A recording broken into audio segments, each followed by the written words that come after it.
Sir ഓൺലൈനിൽ കുറേ platforms ഇല്ലേ, എല്ലാവരും അടിപൊളിയായിട്ടല്ലേ ക്ലാസ് എടുക്കുക, എന്തിനിപ്പോൾ ഞാൻ എക്സാമിനർ തന്നെ ജോയിൻ ചെയ്യണം? അപ്പോൾ ഈ ഒരു ചോദ്യം നിങ്ങളുടെ മനസ്സിൽ എപ്പോഴും വന്നിട്ടുണ്ടെങ്കിൽ അതിൻ്റെ ഉത്തരം ഡെഫിനിറ്റീവായിട്ട് തരാനുള്ള കഴിവൊന്നും എനിക്കില്ല. പക്ഷേ എൻ്റെ ഒരു പെർസ്പെക്റ്റീവാണ് ഈ വീഡിയോയിൽ ഞാൻ പറയാൻ പോകുന്നത്. ഒബ്വിയസ്ലി ബയസ്ഡ് ആയിരിക്കും, കാരണം എക്സാമിനർ നടത്തുന്നത് ഞാനാണ്. എങ്കിൽ പോലും നിങ്ങൾ മനസ്സിലാക്കാൻ നോക്കുക.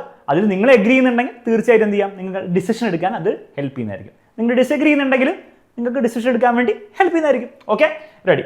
എക്സാമിനർ എന്തുകൊണ്ടെന്നുള്ളതിൻ്റെ 4 കാരണമാണ് എനിക്ക് തരാനുള്ളത്. ഇതിൽ ഓരോന്ന് നിങ്ങൾ തന്നെ നിങ്ങളുടെ ബുദ്ധി വെച്ചിട്ട് ഇവാലുവേറ്റും കൂടി ചെയ്യാൻ ഒന്ന് ഓർമ്മിപ്പിക്കുന്നു. Okay, ready. ഫസ്റ്റ് കാര്യം, നമ്മുടെ ക്ലാസ്സസ്, ബാച്ചിലെ ക്ലാസ്സസ് വളരെ ഡീറ്റെയിൽഡ് ആയിട്ടുള്ള ലൈവ് ക്ലാസ്സസ് ആയിരിക്കും ഉണ്ടാവുക. അപ്പം എക്സാമിനറിൻ്റെ ബാച്ചിലൊക്കെ നേരത്തെ പഠിച്ച കുട്ടികൾക്ക് അറിയാം, നമ്മുടെ ക്ലാസ്സിലേക്ക് വരും, ബാച്ചിൻ്റെ ക്ലാസ്സിലേക്ക് വരുമ്പോൾ വളരെ ഡീറ്റെയിൽഡ് ആയിട്ട് എടുക്കുക. വെറുതെ ഡീറ്റെയിൽ എന്ന് പറഞ്ഞാൽ നിങ്ങളുടെ സമയം കളയാൻ വേണ്ടിയുള്ള ഡീറ്റെയിൽഡ് അല്ല. എക്സാം ഏത് ലെവലിൽ വന്നാലും, അപ്പോൾ നിങ്ങൾക്കറിയാം ഇനിയുള്ള വരുന്ന വർഷങ്ങളിൽ എന്തായാലും എക്സാം ടഫായിരിക്കും. അപ്പോൾ നിങ്ങൾ കണ്ട എക്സാമിന് കുറച്ചൊരു ഫ്ലേവർ മാത്രമേ കിട്ടിയുള്ളൂ, 1-2 എക്സാമിന് മാത്രമേ നിങ്ങൾ ആ ഫ്ലേവർ കിട്ടിയിട്ടുണ്ടാവുള്ളൂ ടഫിൻ്റെ. +2 എല്ലാ പരീക്ഷയും അങ്ങനെ തന്നെയായിരുന്നു. ആ +2 മോഡലായിരിക്കും താഴേക്ക് ഇനി വരാൻ പോകുന്നത്. അപ്പം അങ്ങനെ വരുമ്പോൾ എക്സാം എന്തായാലും ടഫാവും എന്നുള്ള കാര്യത്തിൽ ഒരു സംശയമില്ല.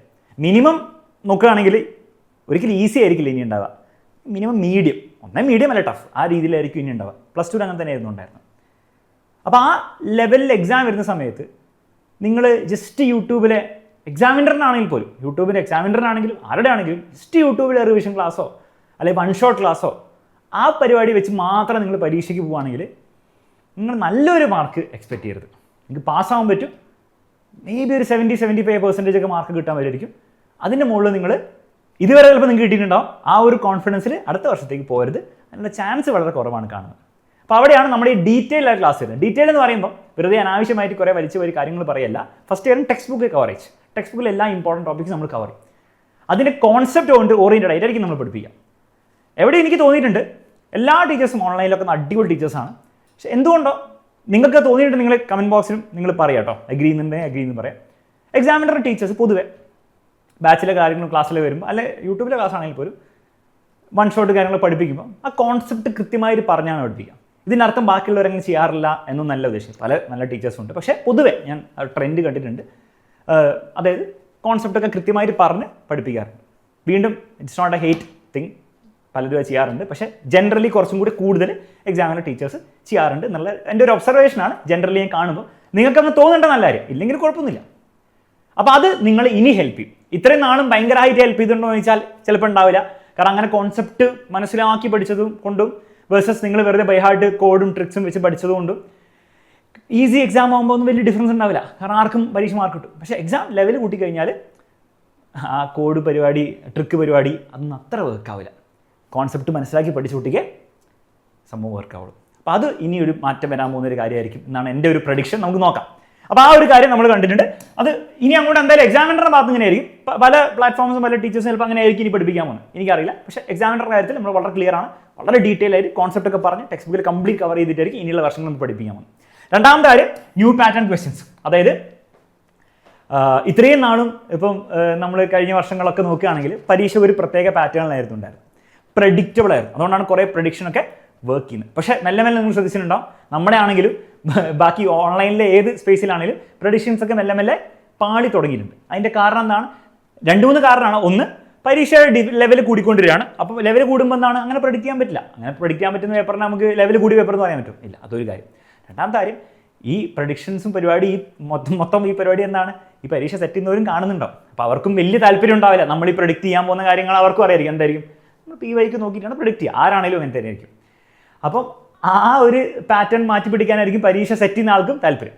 ഒബ്വിയസ്ലി പരീക്ഷ സെറ്റ് ചെയ്യുന്ന ആൾ യൂട്യൂബിൽ ആരാ പഠിപ്പിക്കുന്നത്, എങ്ങനെ പഠിപ്പിക്കുന്നത് നോക്കാനൊന്നും പോകുന്നില്ല. പക്ഷേ ഓവറോൾ ഞാൻ ട്രെൻഡ് പറയാണ്. അപ്പോൾ അതുകൊണ്ട് തന്നെ നിങ്ങൾ ഒരിക്കലും വിചാരിക്കരുത് ഇപ്പോൾ പഴയ ഏതെങ്കിലും റെക്കോർഡ് ക്ലാസ് എടുത്ത് കണ്ടിട്ടോ അല്ലെ യൂട്യൂബിലെ പഴയ ക്ലാസ് കണ്ടിട്ട് ആ രീതിയിൽ പഠിച്ചാൽ മാർക്ക് കിട്ടും എന്ന് വിചാരിക്കുന്നുണ്ടെങ്കിൽ നിങ്ങൾക്ക് തെറ്റി, അത് നടക്കില്ല. പുതിയ രീതിയിലുള്ള പാറ്റേൺ, അതായത് നമ്മൾ +2ൻ്റെയും കാര്യത്തിൽ നമ്മൾ എക്സാം ഒക്കെ ഒബ്സർവ് ചെയ്താൽ എങ്ങനെയാണ് ടഫായിട്ടുള്ള ചോദ്യങ്ങൾ അവർ ചോദിക്കുന്നത് എന്നുള്ള ഒരു രീതിയുണ്ട്.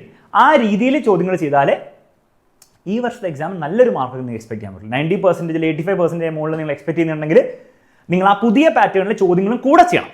പഴയ ചോദ്യങ്ങൾ ചെയ്യേണ്ടതെന്നല്ല, പുതിയതും കൂടെ ചെയ്താലേ നിങ്ങൾക്ക് ആ ലെവലിന് മുകളിലെത്താൻ പറ്റുള്ളൂ. അത് നമ്മുടെ ലൈവ് ക്ലാസ്സിൽ ഫുൾ ഡിസ്കസ് ചെയ്യുന്നതായിരിക്കും. ലൈവ് ക്ലാസ്സിൽ എല്ലാ ക്വസ്റ്റ്യൻസ് ചെയ്യാൻ പറ്റില്ല, അതുകൊണ്ട് തന്നെ നമുക്ക് എക്സ്ട്രാ മെറ്റീരിയലും കാര്യങ്ങൾ തരുന്നതായിരിക്കും. എക്സ്ട്രാ മെറ്റീരിയൽ 2 രീതിയിലായിരിക്കും ഉണ്ടാവും. ഒന്ന് PYക്കും, അത് മുൻ പരീക്ഷ ചോദ്യങ്ങൾ, അത് ഇഗ്നോർ ചെയ്യാൻ പറ്റില്ല, അത് നമ്മൾ ചെയ്തിരിക്കണം.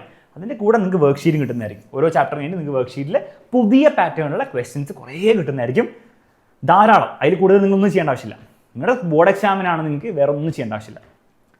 റെഡി? ഇത് കൂടാതെ നമ്മൾ ഡിഫറൻഷ്യേറ്റ് ചെയ്യുന്ന ഒരു കാര്യമാണ് എക്സാംസ്. പിന്നെ എല്ലാവരും ഉണ്ടാവും, പിന്നെ വലിയ സംഭവമാക്കുന്നില്ല.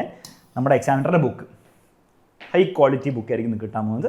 ആ ബുക്കിലും നിങ്ങൾക്ക് എന്തുണ്ട് എക്സ്ട്രാ നോട്ട്സ് ഉണ്ടാകുന്നതായിരിക്കും. അപ്പോൾ ക്ലാസ്സൊക്കെ ചെറിയ പ്രശ്നം എന്താണെന്ന് വെച്ചാൽ ക്ലാസ് പഠിക്കാൻ കൊള്ളാം, പക്ഷെ റിവൈസ് ചെയ്യാൻ ക്ലാസ് അത്ര നല്ലതല്ല. പ്രത്യേകിച്ച് ലെങ്തി ക്ലാസ്, ലൈവ് ക്ലാസ് ഒക്കെ ആണെങ്കിൽ റിവൈസ് ചെയ്യാൻ അത്ര നല്ലതായിരിക്കില്ല. അതിൻ്റെ നോട്ട്സ് നിങ്ങൾക്ക് യൂസ്ഫുൾ ആയിരിക്കും നമ്മൾ നോട്ട്സ് തരുമ്പോൾ, പക്ഷെ അത് വീണ്ടും പോയി എപ്പോഴും നമ്മൾ കണ്ടുകൊണ്ടിരിക്കാൻ പറ്റില്ല. അപ്പോൾ ആ ഒരു സാഹചര്യത്തിൽ പ്രത്യേകിച്ച് എക്സാമിനോട് അടുക്കുമ്പോൾ നിങ്ങളും ഫീൽ ചെയ്ത ഒരു കാര്യമായിരിക്കും എപ്പോഴും ഈ ക്ലാസ് കണ്ടുകൊണ്ടിരിക്കാൻ പറ്റില്ല. ഏറ്റവും യൂസ്ഫുൾ ആയുള്ള കാര്യം എന്താണ്? ബുക്സാണ്. അപ്പോൾ എക്സാമിനറിന് കിടിലൻ സ്റ്റഡി മെറ്റീരിയലാണ്, അതിലൊരു സംശയമില്ല. പഠിച്ചവർക്കൊക്കെ അറിയാം, പഠിച്ചവർക്ക് മാർക്കും കിട്ടിയിട്ടുണ്ട് വെച്ചിട്ട്. കാരണം അതിൽ ഇഷ്ടംപോലെ ചോദ്യങ്ങളുണ്ട്. ആ ചോദ്യങ്ങളും നമ്മൾ അപ്ഡേറ്റ് ചെയ്താണ് കൊണ്ടിരുന്നത്. അതും ഇങ്ങനെ പഴയ ചോദ്യങ്ങൾ മാത്രം വെച്ചിട്ടല്ല, പുതിയ ചോദ്യങ്ങളായിരിക്കും വരിക, പുതിയ പാറ്റേണിലായിരിക്കും ചോദ്യങ്ങൾ നമ്മുടെ ബുക്കിലുണ്ടാകും. ഇത്രയും കാര്യങ്ങളാണ് എക്സാമിനർ ആക്കുന്നത്. ഇതുകൊണ്ട് നിങ്ങൾക്കൊരു അഡ്വാൻറ്റേജ് തോന്നുന്നുണ്ടെങ്കിൽ ഒന്നും ആലോചിക്കാനില്ല. ഫീസും കാര്യങ്ങളൊക്കെ താഴെ കൊടുത്തിട്ടുണ്ടാവും. ബാച്ചിൻ്റെ ഫീച്ചേഴ്സ് നിങ്ങൾക്ക് അറിയാം. ഇത് തന്നെയാണ് ഫീച്ചേഴ്സ്. ഇതുകൂടാതെയും ഫീച്ചേഴ്സുള്ള കാര്യം നിങ്ങൾക്ക് അറിയാം. എക്സാമിനറിൻ്റെ ആപ്പ്, എല്ലാ കാര്യങ്ങളും കിട്ടുന്നതായിരിക്കും. നിങ്ങൾക്ക് തോന്നുകയാണ് എക്സാമിനർ ടീച്ചേഴ്സ് ഇയാൾ ഇവിടെ കിടന്ന് തള്ളുന്നത് ഒക്കെ ആക്ച്വലി ആണെന്ന് തോന്നുകയാണ്, അറ്റ്ലീസ്റ്റ് ഒരു 90% കറക്റ്റാണെന്ന് തോന്നുകയാണെങ്കിൽ ഒന്നും ആലോചിക്കാനില്ല. നന്നായി പഠിക്കാനൊരു മനസ്സുണ്ട്, നല്ല മാർക്ക് കിട്ടാൻ ആഗ്രഹമുണ്ട്, അതിനോടൊപ്പം തന്നെ എഫേർട്ട് ഇടാൻ.